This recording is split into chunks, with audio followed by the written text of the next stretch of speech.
Patrick, and this is my senior project, and it's firearm storage.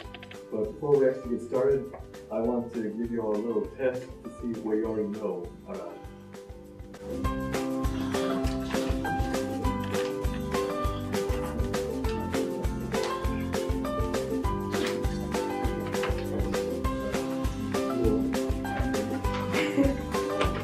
Why should I know what's the purpose of having proper firearm storage?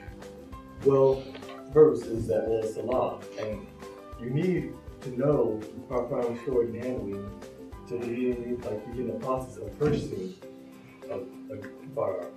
You're going to need to take the firearm safety certificates, and you need to take a test for that, and you need to get it and then take it to the gun store or shop, whatever, and you say, well, I want to buy guns. Okay, that would be it's cool.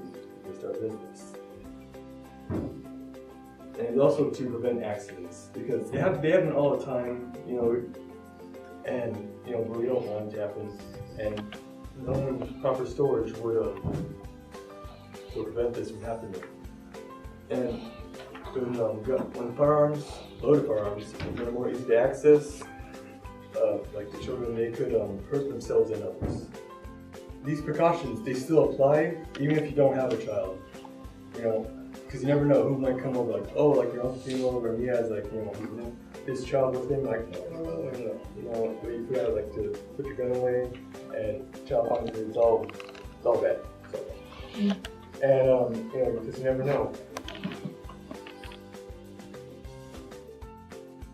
Alright, for number one, your child lacks strength to pull the trigger of a firearm. It's false. They can't fire the firearm, but they can have the strength in their thumb to push the trigger.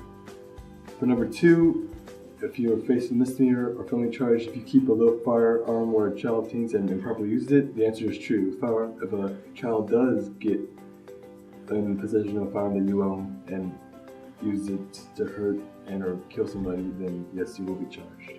For number three, is there no such thing as being too careful with children and guns? The answer is true. There's no such thing. You can't have enough safety precautions to keep the firearm safe from children.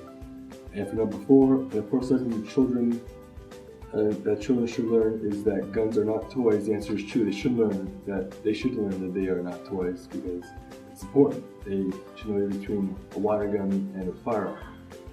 For number five, the 4 safety rules for kids if they see a gun are: for A, it's stop; for B, is don't touch; for C, it's leave the area; and for D, it's tell an adult.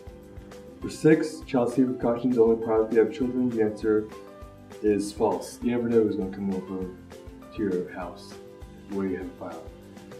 It could be like a grandchild, it could be a nephew, a niece, it could be like the neighbor's children. You never know. So it's always important that you have safety precautions for children, even if you do not have children.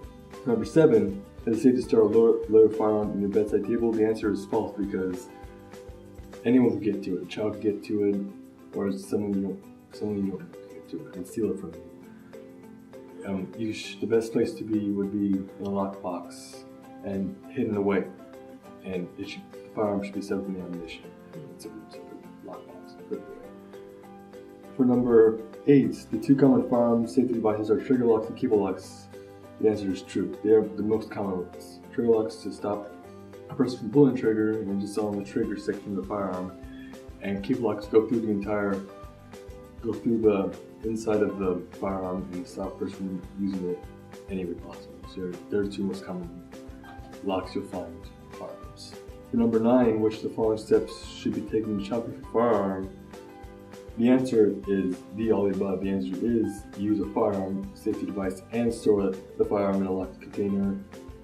Always store your firearm loaded and store ammunition separate in a locked container, because you can't have enough safety to keep people from hurting themselves and others with your firearm. For D, how old do you think you have to be in order to purchase a rifle in California?